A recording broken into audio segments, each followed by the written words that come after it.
Hello again, and welcome to Swig and Steve's Bargain Beer Reviews. And today's subject of choice is the Cranbourne Poacher Rich Fruity Ruby Ale. Now, this used to be a little bit of a guilty pleasure.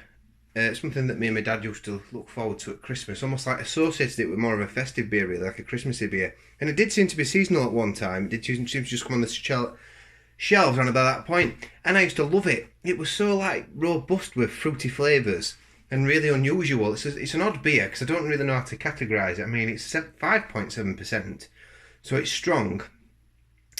It calls itself a ruby ale, and that'll come from the colour for sure.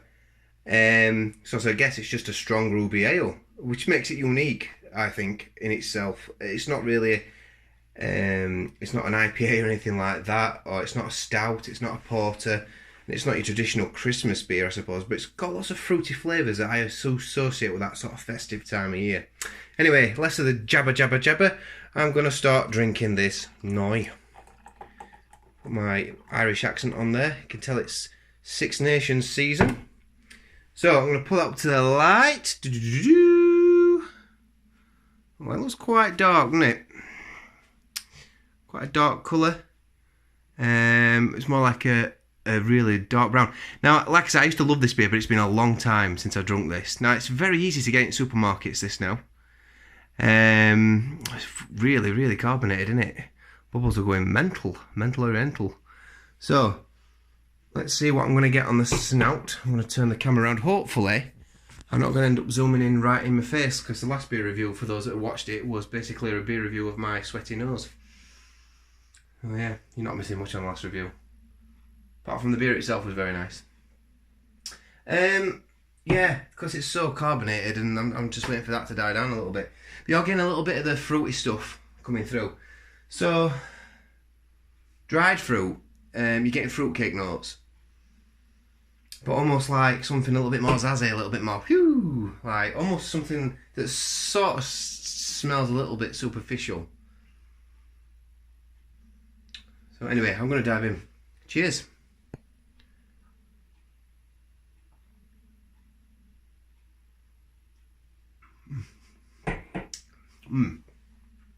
Wow.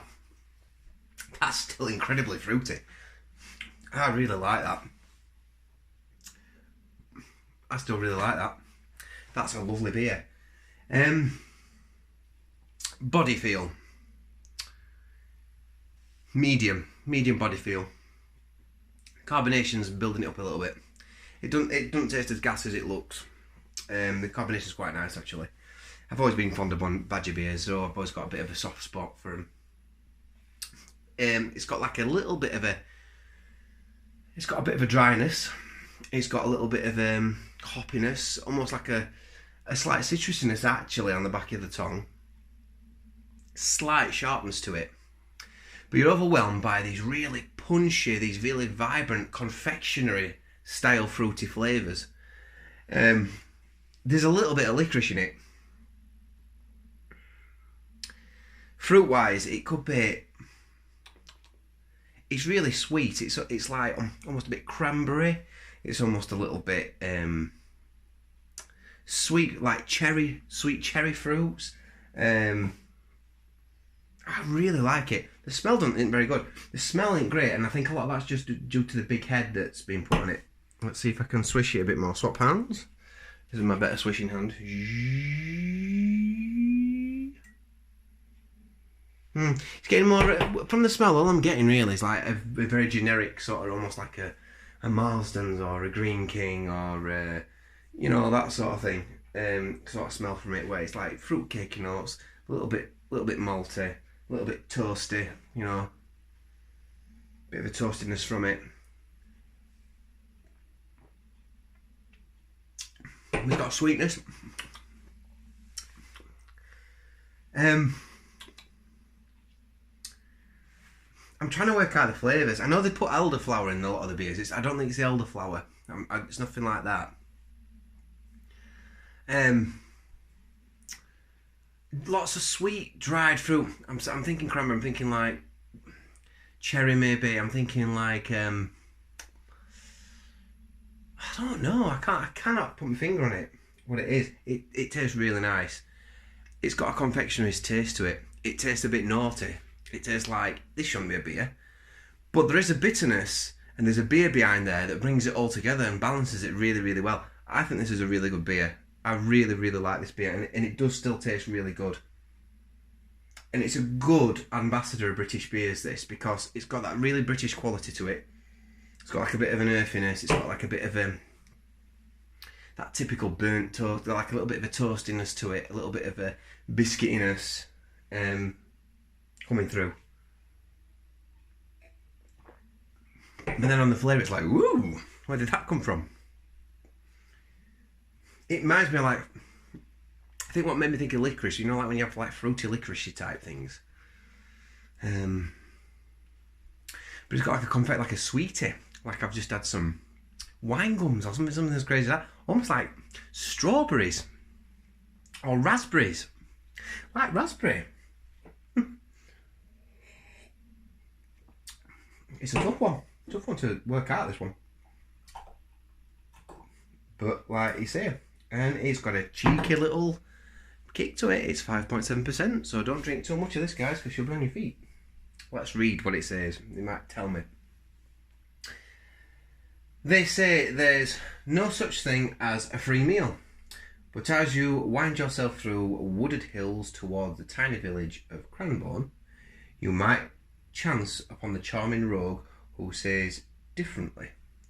For years, the Cranbourne poacher has roamed these parts, outwitting both authority and prey in pursuits of pilfered plums, is that? And a pheasant for his pot. Plum. Yeah, I suppose it could be plum. Plummy sort of taste. They like to give you these little backstories, don't they, Badger?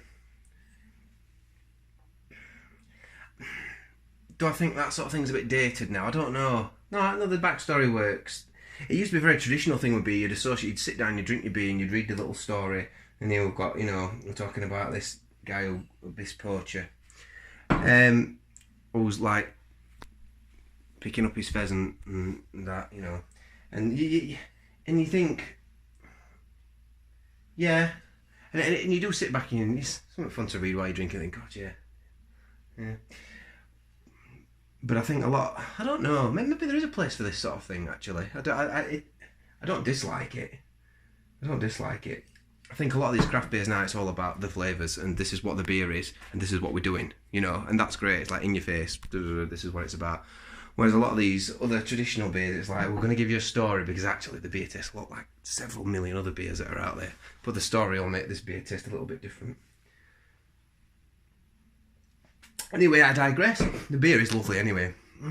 So, a bold fruity ruby ale, crystal and chocolate malts. Chocolate malts are in there. That's interesting. I suppose there is a dark, light, delicate chocolatiness to it. Yeah. And I think that's what's making it a little bit bitter, actually. Like that bitterness you get from a dark chocolate on the back of your tongue. I can get in that. I wouldn't have guessed crystal malts. I might have guessed slightly maybe roasted, not roasted malts. I don't know. Or some sort of caramel. So it's got a bit of a caramelness to it. Anyway, malts provide a full-bodied taste with a sweet, complex flavours of damson and licorice. Damson, yeah.